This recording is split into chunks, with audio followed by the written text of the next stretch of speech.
ప్రభు పాద సన్నిధికి వస్తేనంట మనకు కలిగే ఆశీర్వాదం ఏంటి తెలుసా? పరిశుద్ధత నీకు కలుగుతుందని అంటాడు. పరిశుద్ధత కలుగుటకే ఇప్పుడు మీ అవయవములను నీతికి దాసులుగా అప్పగించింది. ప్రభు ఇది నీకు నాకు జ్ఞాపకం చేసేటువంటి తలుపు. ప్రభు పాద సన్నిధికి వస్తే పరిశుద్ధత నీకు కలుగుతుంది. If one comes to the feet of the lord, holiness is achieved.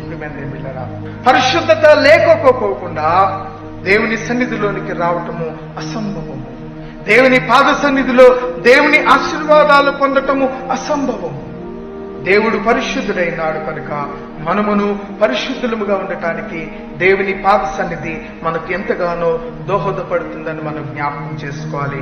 పరిశుద్ధత జీవితము, పరిశుద్ధ ప్రవర్తన కలిగి ఉంటే దేవుని బహుమానాన్ని మనం పొందుకోగలము. లోక సంబంధమైన బహుమానాలు తాత్కాలికమైన ఆనందాన్ని కలిగించవచ్చు, కానీ ప్రభు కొరకు మనము చెల్లించేటువంటి పరిశుద్ధమైన కార్యాలు మన జీవితానికి ఎంతగానో ఆశీర్వాదకరంగా ఉంటుందని మనం జ్ఞాపకం చేసుకోవాలి. అట్టి పరిశుద్ధత జీవితాన్ని మనము కలిగి ఉండాలని ప్రభు జ్ఞాపకం చేస్తున్నారు.